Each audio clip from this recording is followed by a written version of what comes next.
குருவாழ்க, குருவே துணை.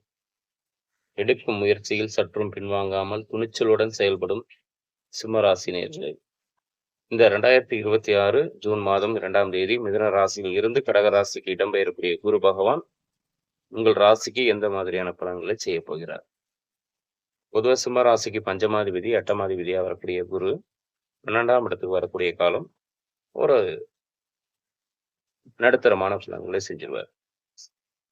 முதல்ல பஞ்சமாதிபதி 12ஆம் இடத்துக்கு வரலாமான்னு கேட்டீங்கன்னா நிச்சயமா வரக்கூடாது. அப்படி வந்தாக குழந்தைங்களால ஏற்படக்கூடிய செலவை கட்டுப்படுத்த முடியாது. குழந்தைங்களுடைய ஆரோக்கிய குறைபாடு ஏற்படும். அதற்காக பல லட்சம் செலவு பண்ற மாதிரி நிலையை கொடுக்கும். குழந்தைங்க படிக்கிற செலவு அதிகரிக்கும்.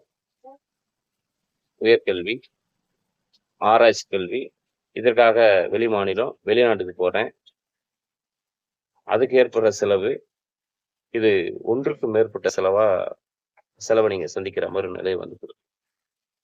அது மட்டும் இல்லாம இப்ப நடக்கிற அட்டமத்து சனி வேற.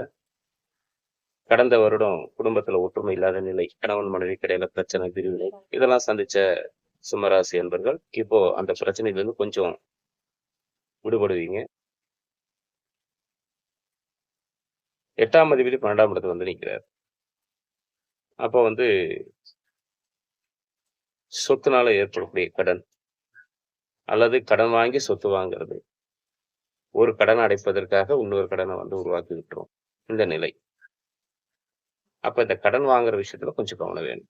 நம்மளால சமாளிக்க முடியுமா, மீண்டு வர முடியுமா என்று யோசனை பண்ணி முடிவெடுங்க இந்த கடன் விஷயத்துல. அடுத்து இந்த பணி மாற்றம், அதாவது 8ஆம் அதிபதி 6ஆம் இடத்தை தொடர்பு கொள்றார் குரு. அப்ப வேலையில் இடமாற்றம், செய்கிற தொழில இடமாற்றம், ஊர் மாற்றம், சில பேர் தொழிலே மாற்றி செய்யக்கூடிய நிலை, இதெல்லாம் கொடுத்துரும். இப்போ வேலை மாற்றம், வெளிநாடு வாழ்க்கை, இதெல்லாம் ஏற்பட்டுச்சுனாக்கா அதை ஏற்றுக்கலாமான்னு கேட்டீங்கன்னாக்கா நிச்சயமா ஏற்றுக்கலாம். குடும்பத்தை விட்டு பிரிஞ்சு இருக்கக்கூடிய நிலை ஏற்பட்டால் அது நல்லது. அதுல பொருளாதாரத்துல ஒரு உயர்வை கொடுக்குறோம். ஒரு அடுத்த கட்ட நிலைக்கு போகக்கூடிய அமைப்பு.